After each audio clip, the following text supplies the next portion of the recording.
Welcome to your own channel road to history.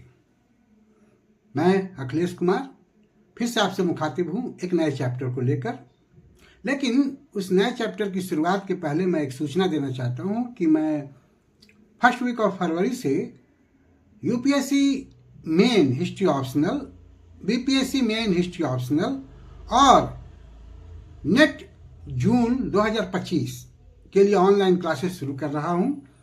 अगर आप चाहते हैं उसके बारे में डिटेल जानना या क्लास ज्वाइन करना तो आप हमको कांटेक्ट कर सकते हैं। मेरा फ़ोन नंबर है 8750651740। अब हम अगर चैप्टर की बात करें तो आज जो चैप्टर है वो हर्षवर्धन से जुड़ा हुआ है। शकल उतरा पथनाथ, ऐहोल इंस्क्रिप्शन में हर्षवर्धन को कहा गया, जो दो बात को साबित करता है। पहला ये कि दक्षिण भारत तक हर्षवर्धन का साम्राज्य नहीं फैला हुआ था, उसका साम्राज्य जो है वो उत्तर भारत तक ही सीमित रहा। पुलकेशिन द्वितीय के द्वारा वो पराजित कर दिया गया और ऐहोल इंस्क्रिप्शन पुलकेशिन द्वितीय ने ही जारी किया है। और दक्षिण भारत में जो एक मंशा थी हर्षवर्धन की साम्राज्य का विस्तार करने के लिए, वो समाप्त हो गई, तो वो दक्षिण भारत तक ही रहा, उत्तर भारत तक ही रहा। दूसरी बात कि गुप्त साम्राज्य के बाद, गुप्त साम्राज्य का जब पतन होता है तो हर्षवर्धन ही एक पहला शासक है जो पूरे उत्तर भारत पर अपने साम्राज्य का विस्तार करता है, अपने साम्राज्य का निर्माण करता है। एक और चीज जो देखने में आई, जो गुप्ता पीरियड के अंतिम समय से ही देखा गया कि मंत्रिमंडल का प्रभाव बढ़ता जा रहा था, मंत्रिमंडल का प्रभाव बढ़ गया और हर्षवर्धन जो एक एसेटिक बनना चाहता था वो मंत्रिमंडल के दबाव में आकर राजा बना था। तो जो एक सामंतवादी प्रक्रिया गुप्त काल के अंत में शुरू हुई थी, उस सामंतवादी प्रभाव का या प्रक्रिया का प्रभाव हमको हर्षवर्धन के काल में भी दिखता है, जब हर्षवर्धन जो है वो मंत्रिमंडल के कहने पर या मंत्रिमंडल के दबाव में राजा बनता है। हर्षवर्धन पुष्यभूति वंश से जुड़ा हुआ था। पुष्यभूति जो पहले इंपेरियल गुप्ता के फ्यूडेटरी हुआ करते थे मिड 6th सेंचुरी बीसी के बाद से वो इंडिपेंडेंट होने का प्रयास किए और 3 महत्वपूर्ण जो इंडिपेंडेंट राजा हुए वो थे नरवर्मन, राजवर्मन और आदित्यवर्मन। ये 585 ईस्वी तक रूल करते हैं और जो आधुनिक हरियाणा है वहीं स्थानेश्वर या थानेश्वर उनकी राजधानी हुआ करती थी। लैटर गुप्ता और मौखरी के बीच में जो एक द्वंद्व चल रहा था, इसका फायदा उठाकर पुष्यभूति वंश पूरी तरह से इंडिपेंडेंट हो गया और जो कंप्लीट इंडिपेंडेंट राजा हुए वो थे प्रभाकर वर्मन, राजवर्मन और उसके बाद हर्षवर्धन। हर्षवर्धन का जो शासनकाल है वो 606 ईस्वी से शुरू होता है और 643 ईस्वी तक चलता है। उसके बाद इस वंश का, पुष्यभूति वंश का पतन हो जाता है और ये पतन होने का कारण एक चाइनीज इन्वेजन था। एक चाइनीज मिशनरीज को ह्यूमिलिएट किया गया था हर्षवर्धन के साम्राज्य में, जिसका नतीजा ये होता है कि एक चाइनीज इन्वेजन होता है और पुष्यभूति वंश समाप्त हो जाता है। प्रभाकर वर्धन जो था, फैजाबाद से एक कॉइन मिलता है जिसमें वो अपने आप को प्रतापशील करके संबोधित करता है। और वेनशांग जो इसी पीरियड में आता है, चाइनीज यात्री था, वो पुष्यभूति वंश को वैश्य कहता है। चाइनीज लैंग्वेज में फीसी शब्द का जो उपयोग करता है इनकी जाति के लिए, वो वैश्य के इक्विवेलेंट ही है। 649 तक आते आते यह वंश पूरी तरह से समाप्त हो जाता है। अर्थात हर्षवर्धन का जो पीरियड है 606 से 647 एडी, उसके 2 साल बाद तक ही ये वंश रहता है।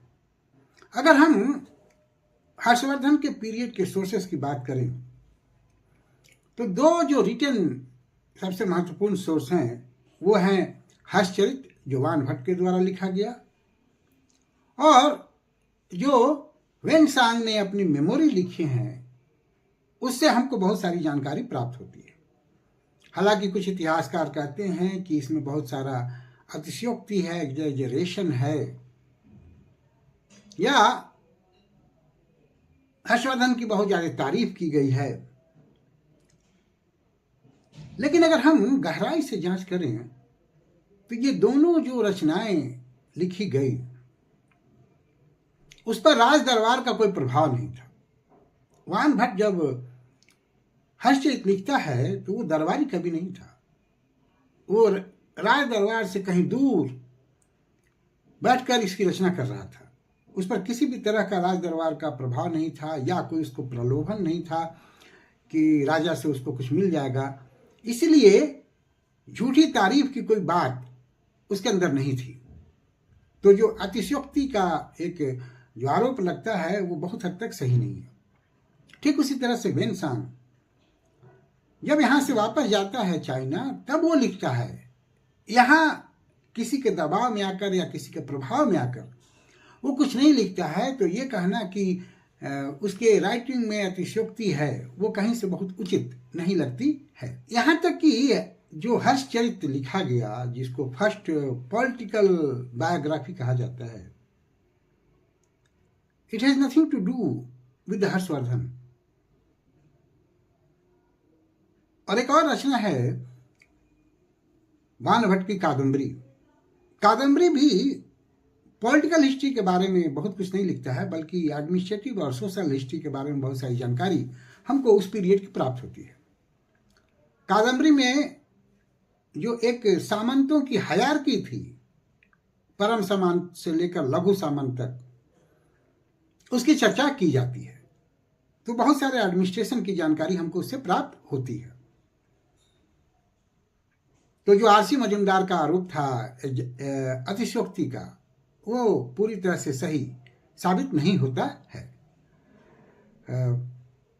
वेनसांग की बायोग्राफी भी उनके डिसाइपल्स ने लिखी थी, उसमें भी हर्षवर्धन के पीरियड की बहुत सारी चर्चाएं की जाती हैं। तो ये एक मुख्य स्रोत है जो हमको हर्षवर्धन के पीरियड के बारे में जानकारी देती है। ये जो लिटरेरी सोर्स है, इसके अलावा हर्षा के सील्स मिलते हैं हमको नालंदा से और सोनीपत से,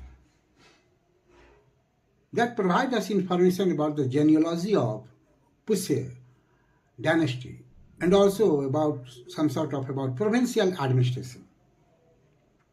मधुबन और बानखेड़ा जो उत्तर प्रदेश में है, बानखेड़ा, वहां से हमको लैंड ग्रांट चार्टर भी मिलते हैं हर्षवर्धन के पीरियड के, जिससे जो रेवेन्यू मैकेनिज्म है या लैंड ग्रांट की जो प्रथा है, इन सब के बारे में हमको जानकारी प्राप्त होती है हर्षवर्धन के पीरियड की। ये लैंड ग्रांट चार्टर जो है वो लोकल एडमिनिस्ट्रेशन के बारे में भी हमको जानकारी देते हैं। हर्षवर्धन के पीरियड में, और खास करके जो उत्तर गुप्ता का पीरियड है, उसके बाद से हमको क्वाइंस बहुत कम मिलते हैं। हालांकि हर्षवर्धन के पीरियड के सिंध से 2 क्वाइंस मिले हैं, टोटल 3-4 क्वाइन ही मिले हैं, जिसमें सिंध के 2 क्वाइन मिले हैं, जो गोल्ड क्वाइन नहीं है बल्कि silver coin with gold coated silver coin हमको प्राप्त हुए हैं। जो क्वाइन कम और एक मेडल ज्यादा लगते हैं। इसके अलावा कुछ इंस्क्रिप्शंस भी मिले हैं, जैसे मैं पहले भी चर्चा किया आईहोल इंस्क्रिप्शन, जिसमें हर्षवर्धन को सकल उत्तरापथनाथ कहा जाता है, और उसी से हमको जानकारी मिलती है कि पुलकेशिन द्वितीय के द्वारा हर्षवर्धन पराजित हो गया था। आदित्य सेन का एक इंस्क्रिप्शन है, अपसद इंस्क्रिप्शन, उससे भी हमको हर्षवर्धन के बारे में जानकारी प्राप्त होती है। अगर हम एक्सकेवेशन की बात करें तो एक्सकेवेशन से हमको ये पता चलता है कि जो एक फ्यूडल इकोनॉमी है उसकी शुरुआत हो जाती है, अर्बन सेंटर डिक्लाइन हो रहे थे, यहाँ तक कि पाटलिपुत्रा जो है, जो पहले कॉस्मोपॉलिटन सिटी था, वो एक विलेज के रूप में परिवर्तित हो गया था। तो ये कुछ इंपॉर्टेंट सोर्सेस हैं जिससे हमको हर्षवर्धन के बारे में, उसके पीरियड के बारे में हमको जानकारी प्राप्त होती है। एक बुद्धिस्ट सोर्स है आर्य मंजूश्री मूलकल्प, उससे भी हमको हर्षवर्धन के पीरियड के बारे में कुछ जानकारी मिलती है। अगर हम एक्सटेंशन की बात करें इसके एम्पायर की, तो नो डाउट थानेश्वर से शुरुआत होती है और बाद में मौखरी वंश का जो साम्राज्य है वो मिला लिया जाता है, क्योंकि वहाँ उसकी बहन और उसके बहनोई का शासन था। उसके बहनोई की हत्या शशांक के द्वारा कर दी गई थी। तो शशांक, बंगाल का जो शशांक था, हालांकि उस पर भी हमला करता है, लेकिन जब तक शशांक जिंदा रहता है तब तक हर्षवर्धन का बंगाल पर कभी भी साम्राज्य स्थापित नहीं होता है। तो मौखरी वंश जो है वो भी मर्ज हो जाता है इस पुष्यभूति वंश में, और कन्नौज से फिर शासन शुरू करता है हर्षवर्धन। कौशाम्बी तक उसका साम्राज्य का विस्तार हो जाता है। बाद में वल्लभी पर भी हमला करता है। ध्रुवसेन द्वितीय वहाँ का शासक था और वल्लभी को भी अपने साम्राज्य में मिला लेता है हर्षवर्धन। असम पर भास्कर वर्मन का शासन था और भास्कर वर्मन से भी इसका अलायंस होता है और भास्कर वर्मन हर्षवर्धन का जूनियर पार्टनर बन जाता है। मालवा पर भी हर्षवर्धन आक्रमण करता है और वहाँ देवगुप्त जो शासन करता था उसकी हत्या कर देता है और मालवा पर भी हर्षवर्धन का साम्राज्य स्थापित हो जाता है। हर्षवर्धन खुद को सिंध राज कह के भी संबोधित करता है। इससे लगता है कि सिंध पर भी शायद उसका कंट्रोल था। तिब्बतन स्कॉलर तारानाथ जो हैं वो कहते हैं कि स्नो आच्छादित एरिया जो है, बर्फ आच्छादित एरिया, उस पर भी हर्षवर्धन का साम्राज्य था। उनके अनुसार कश्मीर और नेपाल पर हर्षवर्धन का साम्राज्य था, लेकिन अगर हम मैन्युअली जांच करें तो कश्मीर और नेपाल नहीं था, बल्कि बर्फ से आच्छादित एरिया कुमायूं और गढ़वाल का जो एरिया है, शायद उस पर हर्षवर्धन का शासन रहा होगा, क्योंकि वो उसके सीट मतलब कन्नौज और स्थानेश्वर से करीब है, तो मे भी उसका शासन कुमायूं और गढ़वाल पर रहा होगा। कश्मीर और नेपाल पर उसका शासन नहीं रहा होगा। राजतरंगिणी से ये जानकारी मिलती है कि बुद्धा के ट्रुथ रेलिक के लिए हर्षवर्धन कश्मीर पर भी आक्रमण किया था और हर्षवर्धन खुद को मगधराज भी कहता है। और नालंदा में जो इंस्क्रिप्शंस प्राप्त हुए हैं, जो सील्स प्राप्त हुए हैं, इससे लगता है कि शायद मगध पर भी उसका कुछ कंट्रोल रहा होगा। फेंगसान 5 इंडीज की बात करता है। वो कहता है कि हर्षवर्धन का कंट्रोल 5 इंडीज पर थे। अब ये 5 इंडीज कौन कौन से हैं? ये 5 जो इंडीज हैं वो गौड़, मिथिला, उड़ीसा, कानिकुब्ज और सौराष्ट्र हैं। हम कह सकते हैं कि 2 तरह का कंट्रोल इसका था। एक इनडायरेक्ट कंट्रोल जो कश्मीर, सिंध, असम, नेपाल, इन सब पर उसका इनडायरेक्ट कंट्रोल रहा होगा। इसके अलावा जो वेस्ट इंडिया है उस पर डायरेक्ट कंट्रोल हर्षवर्धन का होगा, इसीलिए शायद उसको सकल उत्तरापथनाथ कहा जाता है। हालांकि हम देख रहे हैं कि उत्तर भारत के भी बहुत सारे क्षेत्र उसके साम्राज्य में नहीं थे, तो ये पूरी तरह से सकल उत्तरापथनाथ कहना भी उचित नहीं जान पड़ता है। अगर हम हर्षा के एडमिनिस्ट्रेटिव सिस्टम पर कुछ चर्चा करें तो Harsha administration was the climax of the Gupta period and there was a dominance of feudatory and feudal system. Gupta period में तो हम प्रोविंशियल लेवल पर ही फ्यूडल लॉर्ड्स देखते हैं या फ्यूडेटरी का प्रभाव देखते हैं, लेकिन हर्षा के पीरियड में डिस्ट्रिक्ट लेवल पर भी फ्यूडलिज्म का प्रभाव है, फ्यूडेटरीज का प्रभाव है। यहाँ तक कि जो काउंसिल ऑफ मिनिस्टर है वो बड़े प्रभावशाली हो गए थे। जो मौखरी वंश का पुष्यभूति वंश में मर्जर हुआ वो भी काउंसिल ऑफ मिनिस्टर के दबाव में या उसके सजेशन पर हुआ।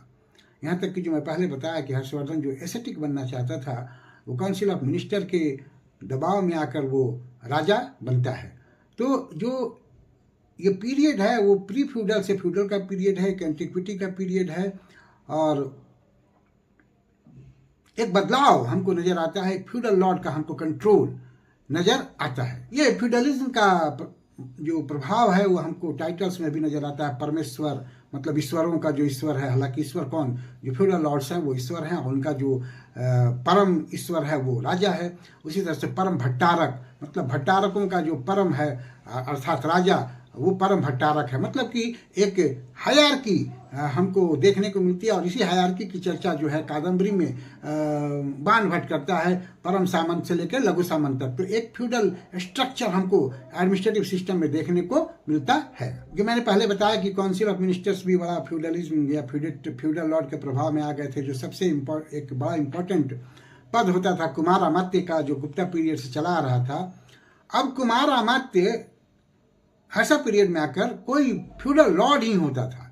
तो इसी से हमको ये अंदाजा लगता है कि किस तरह से फ्यूडल लॉर्ड या फ्यूडलिज्म या फ्यूडल सिस्टम जो है वो एडमिनिस्ट्रेटिव सिस्टम को या काउंसिल ऑफ मिनिस्टर को अपने कब्जे में ले चुका था। कुछ इंपॉर्टेंट जो ऑफिशियल्स हैं जैसे पट्टली विकरण अधिकित्रा, ये फर्स्ट आर्काइव ऑफ इंडिया माना जाता है। ये रिकॉर्ड्स को रखता था एडमिनिस्ट्रेटिव सिस्टम में हर्ष के पीरियड में, इसलिए इसको फर्स्ट आर्काइव ऑफ इंडिया भी कहते हैं। एक दूसरे पदाधिकारी थे महापरमात्रा, वो religious advisor of the king था। हालांकि वो पुरोहित से हम he was not synonymous to purohit of earlier period. एक और पदाधिकारी थे अक्षर पटलिक, वो भी रिकॉर्ड रखते थे। एक थे महाप्रतिहार, वो चीफ बॉडीगार्ड ऑफ किंग। एक और पदाधिकारी थे दुशाध्य साधनिक, जो जुडिशियल कार्यों को देखते थे, एक तरह से जुडिशियल अधिकारी थे, या हम इसको जज भी कह सकते हैं। इनके अलावा भी छोटे छोटे अधिकारियों की चर्चा हर सा पीरियड में होती है। जैसे कार्निक की भी चर्चा है, फिर काष्ठा की चर्चा है, जिसकी चर्चा हर्षचरित में भी की गई है, और वानखेड़ा इंस्क्रिप्शन में भी हम काष्ठा की चर्चा पाते हैं या देखते हैं। लेवल की हम बात करें तो महत्तर जो है वो मेन एडमिनिस्ट्रेटिव पदाधिकारी था। अब रेवेन्यू सिस्टम जो है, रेवेन्यू सिस्टम में फोर्स्ड लेबर जो है वो उसका एक पार्ट बन गया था। जो रेवेन्यू कलेक्ट किए जाते थे वो 4 भागों में बांटा जाता था, for royal house, for administrative system या administration, for the scholars and for the donation. ये 4 कैटेगरी में रेवेन्यू खर्च किए जाते थे। जहाँ तक मिलिट्री की बात है तो no doubt king was the chief commander, और देखा ये गया कि 1 लाख अश्वारोही और 60,000 हस्ती सेना उसके पास थी, जो मौर्य से ज्यादा है। जो सजेस्ट करता है कि शायद ये सेंट्रलाइज स्टैंडिंग आर्मी का कंसेप्ट है वो नहीं था, और फ्यूडल लॉर्ड जो है वो राजा को अपनी अपनी सेना देते थे, इसीलिए शायद इतनी बड़ी सैनिकों की संख्या हमको देखने को मिलती है।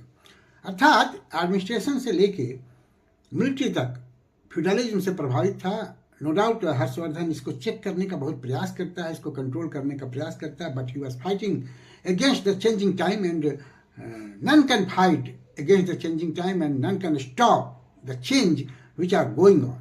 तो हर्षवर्धन भी बहुत सफल नहीं होता है उस चेंज को रोकने में। जो चेंज उत्तर गुप्ता काल से शुरू हो गया था, एक फ्यूडल सिस्टम की जो शुरुआत हो गई थी, उसको ये रोक नहीं पाता है। हर्षवर्धन के अगर धर्म की बात करें तो पहले तो वो सैवाइट था, बाद में बुद्धिज्म को अपना लेता है। हालांकि अभी तक कोई क्लियर कट रिकॉर्ड नहीं है कि वो उसका कन्वर्जन कब होता है और कैसे होता है, लेकिन यह देखा गया कि उसके पीरियड में महायान जो है वो डिवाइड होता है 2 भाग में। एक जो ओरिजिनल महायान खुद को कहते हैं, दूसरा तंत्रयान, और इन दोनों का प्रभाव हमको देखने को मिलता है। तंत्रयान तिब्बत तक पहुंचता है, तिब्बत में उसका बहुत प्रभाव देखने को मिलता है, और नालंदा यूनिवर्सिटी जो है बड़ा इंपॉर्टेंट सेंटर हो जाता है उस समय बुद्धिज्म का। हम कह सकते हैं कि Harsha period was the last period of the glory of the Buddhism. उसके बाद से हमको उतना उसको प्रश्रय देने वाले राजा नहीं प्राप्त होते हैं। हर्षवर्धन को कुछ लोगों ने the last Hindu king of northern India भी कहा है, लेकिन अगर देखा जाए तो पहले वो सैवाइट था, बाद में वो बुद्धिस्ट धर्म को अपना लेता है। इसलिए last Hindu king of northern India उसको कहना बहुत सटीक नहीं लगता है, बट हम उसको कह सकते हैं कि he was the last great ruler of the northern India.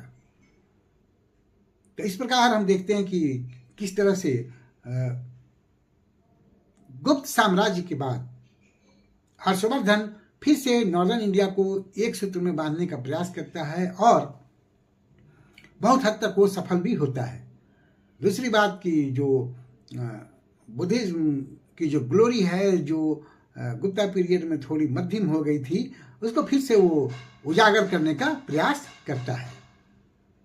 तो आज के इस वीडियो में इतना ही। उम्मीद है कि आपको ये पसंद आएगा, और अगर पसंद आए तो आप खुद भी देखें और अपने दोस्तों को सजेस्ट करें और मेरे चैनल को सब्सक्राइब करें। Thank you for watching me. See you again with a new video.